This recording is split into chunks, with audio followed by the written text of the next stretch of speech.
RFI, la radio d'actualité internationale diffusée en français et en 13 autres langues.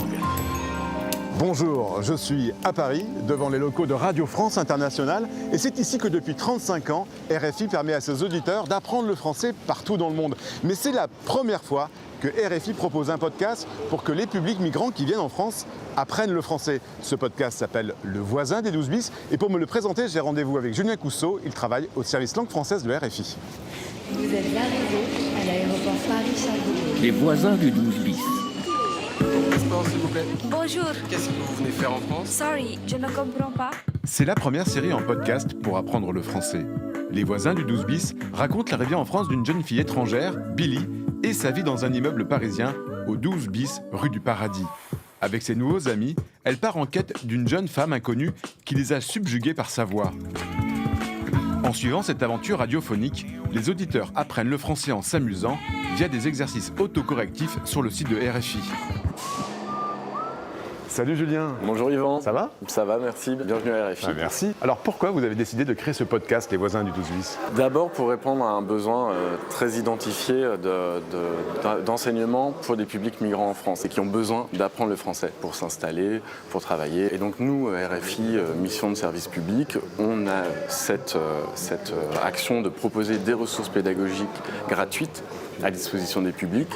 Et une autre particularité de notre service, c'est de proposer, de produire des podcasts, des séries bilingues de sensibilisation au français.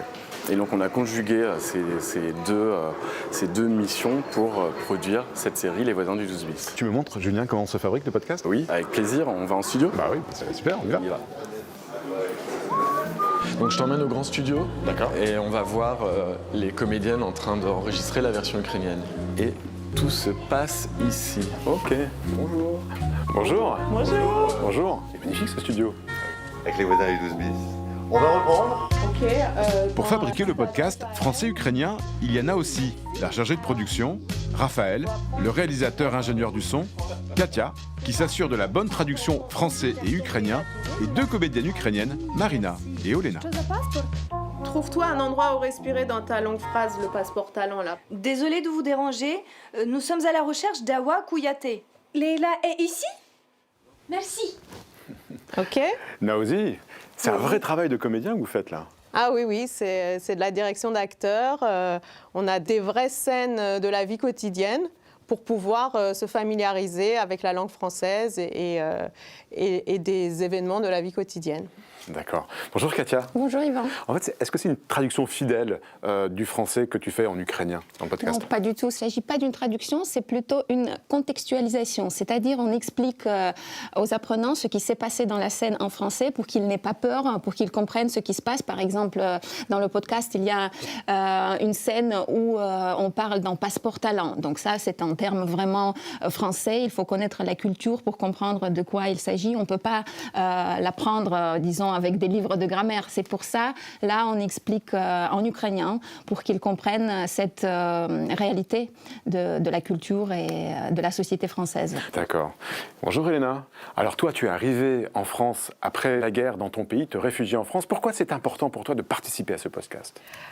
Premièrement, je suis comédienne, donc ça, c'est mon métier et c'est ce que je peux faire. Je peux aider les Ukrainiens de s'intégrer et moi, je connais la réalité, comment ça peut être dur pour les gens de s'intégrer dans la société. Et en plus, si les gens ne savent pas parler français, ça peut être la galère pour eux. On reprend la scène. Et Ava est sélectionnée. Ça sonne bien là. Et je trouvais ça très intéressant, cette fabrication de podcast. Oui, là, tu as vu vraiment donc, la partie enregistrement. Donc, il y a eu tout un travail pendant plus d'1 an pour préparer ces enregistrements. Et ensuite, il y a tout le travail pédagogique. Et pour voir un petit peu comment on a fait ce travail pédagogique avec France Éducation Internationale, je te propose d'aller rejoindre une réunion. Ok, super. Voici l'équipe en train de travailler. Bonjour. Bonjour Yvan. Salut Agnès, Lidvine, Valérie, ça va? Ça bosse? Ouais, ça bosse dur.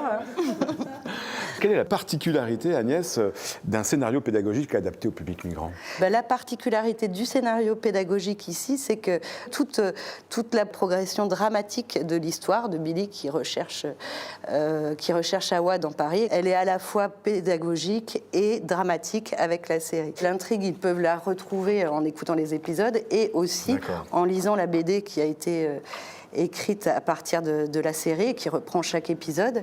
Et puis donc, aussi pour accompagner les apprenants, tu retrouves le kit en version papier avec toutes les activités de compréhension. Tu retrouves aussi les activités de travail sur la langue pour pouvoir accompagner à la fois les apprenants et leurs formateurs. En fait, Agnès, tu sais ce que j'aimerais, c'est de voir un cours de français avec les voisins du 12 bis. Tu aurais une école, une association à me conseiller ? Je te conseille d'aller à Rennes, à l'école Langue et Communication, où ils viennent de mettre en pratique la série Les voisins du 12 bis avec un groupe de migrants. Génial, je vais à Rennes, en Bretagne. Je prends le kit avec moi ? Oui, vas-y, emporte-le. J'amène ça à Rennes. Ils l'ont déjà. Ils l'ont déjà, mais je le prends quand même. Merci, et bonne continuation à vous. Merci Julien. Ciao. Allez, c'est parti pour Rennes. À 1h25 de TGV de Paris, la capitale de la Bretagne accueille plusieurs écoles de langue. Parmi elles, une école labellisée français langue étrangère, langue et communication. Dans cette école, qui accueille toute l'année des migrants de toutes les nationalités, l'équipe a décidé d'exploiter les ressources du podcast pour ce public. Je suis attendu par Aurélie, la directrice de l'école, pour aller suivre un cours. Bonjour Aurélie. Bonjour Yvan, bienvenue à Langue et Communication. Merci. Alors je reviens de Radio France Internationale. J'ai vu comment se fabriquait le podcast. Il paraît qu'on enseigne le français avec le voisin des 12 bis chez toi. Tout à fait, c'est juste ici. Je vous laisse rentrer. Bonjour. Bonjour. Ça va ? Alors, on va écouter. Je suis impressionné par la façon dont les élèves utilisent le podcast dans le cours. C'est ludique et dynamique. Donc on écoute et on vérifie tout ça. Tu fais quoi maintenant ? Je vais voir mes amis dans un café. Tu viens avec moi ? Ok. Salut les gars. Salut. Je vous présente Billy. Hey Rosa. Qu'est-ce que tu veux boire, Billy ? Un jus d'orange. Et alors, il se passe quoi ? Elle présente Billy à Timothée et Grégory. Et il y a plein de On doit ce plaisir d'apprendre aux deux professeurs de l'école, Chloé et Élodie. Bonjour, moi c'est Élodie. D'accord, on se présente, on fait connaissance, d'accord ? Pourquoi c'est intéressant pour toi d'enseigner le français à ce public avec le podcast Les voisins du 12 bis ?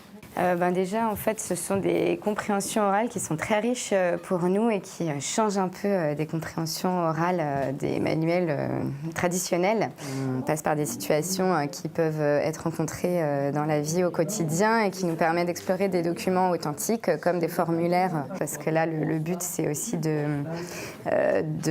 d'apprendre à lire et à écrire avec ce podcast. Donc tout ce matériel sonore est très précieux parce qu'il y en a très peu qui correspondent au niveau linguistique des personnes ou très peu qui correspond à une réalité qui a, je dirais, une intensité un peu humaine dans les situations vécues. Vous présente Billy. Alors si vous souhaitez en savoir plus sur le podcast des voisins du 12 bis, c'est très simple, rendez-vous sur le site de RFI. Nous, on se retrouve très prochainement pour un voyage en francophonie sur TV5 Monde. D'ici là, portez-vous bien où que vous soyez sur la planète francophone. Salut!